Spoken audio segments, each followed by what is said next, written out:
Welcome to The Explainer. Today, we're throwing you right into the deep end of a medical emergency. We're going to break down the anatomy of a life or death decision, and you're in the driver's seat.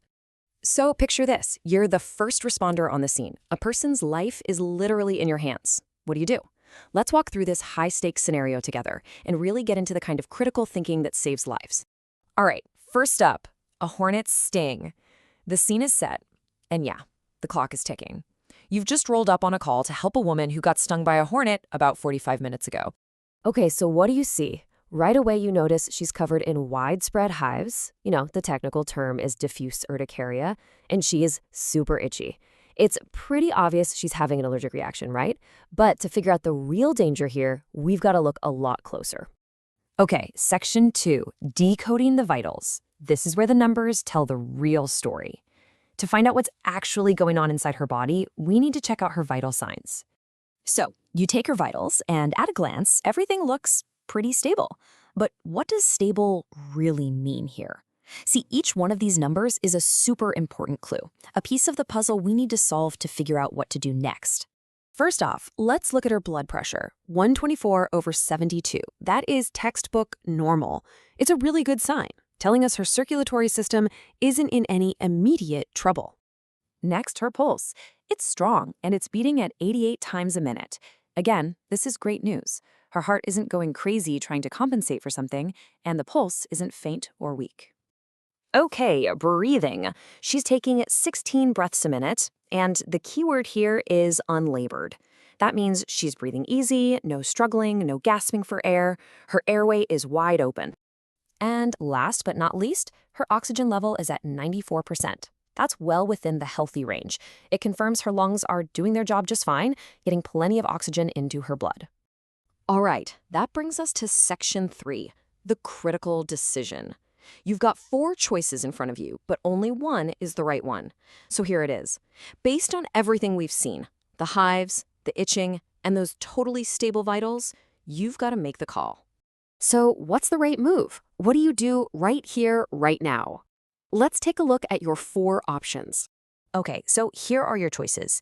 A, you could give her epinephrine. B, you could put her on oxygen. C, you could give her diphenhydramine. You probably know it as Benadryl. Or D, you could start an IV of saline. So take a second. What's your call?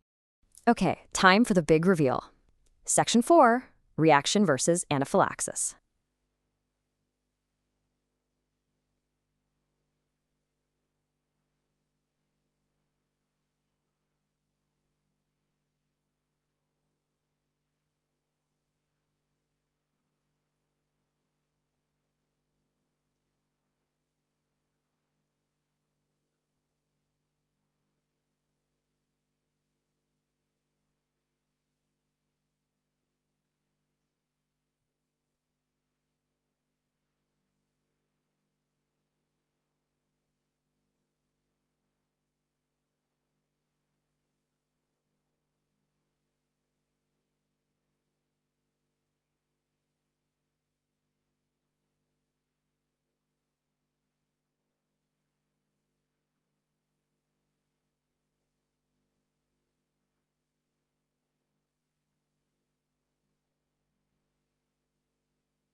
reaction versus anaphylaxis.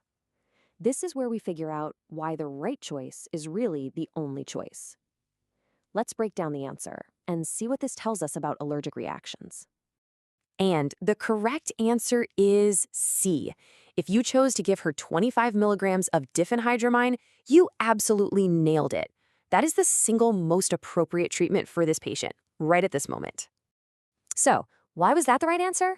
Well, to get it, you have to understand the massive difference between a simple allergic reaction and full-blown, life-threatening anaphylaxis.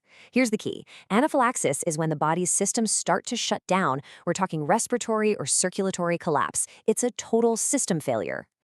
And this right here is what it all boils down to. In one corner, you've got a standard allergic reaction. Yeah, you get hives and itching, but your vitals are stable. In the other corner, you have anaphylaxis. That's a systemic shutdown with blood pressure plummeting and the airway swelling shut. Every single one of our patient's symptoms, they fall squarely in that first column. So you might be asking, why not epinephrine? I mean, that's the big gun for allergic reactions, right? Well, yes, but it's a powerful drug that you save for that second column, for true anaphylaxis. Since our patient shows zero signs of her breathing or circulation failing, epi just isn't the right tool for the job right now. And what about the other options, oxygen or IV fluids? Well, this highlights a really important rule in emergency medicine. Don't just do something, stand there. Or, more accurately, don't give treatments that aren't needed. Her breathing is fine, her O2 is great, so giving her more oxygen does literally nothing. Same thing with the IV fluids. Her blood pressure is perfectly stable, so there's no reason to pump her full of saline. Okay, so we've made the right call. We're done, right? Not so fast. Section 5. The danger isn't over. You made the first decision, but believe me, the job isn't finished. Making that right call in the moment, that's only half the battle. And this, right here, might be the single most important thing to remember. Most anaphylactic reactions hit fast, within minutes, but, and this is a huge but, some of them can take an hour or even longer to really develop. That means a truly life-threatening reaction could still be coming. And that is why your job isn't over. During that transport to the hospital, this patient's condition could go from stable to critical in the blink of an eye. You have to be ready for that. You have to be constantly watching, constantly reassessing the situation. So yeah, the first decision was made, but is it the last? It's such a powerful reminder that in this line of work, being vigilant is every bit as important as taking action. Because a patient who looks perfectly stable right now could change in a heartbeat. The real test isn't just making the right call out of a gate. It's about being ready for whatever comes next.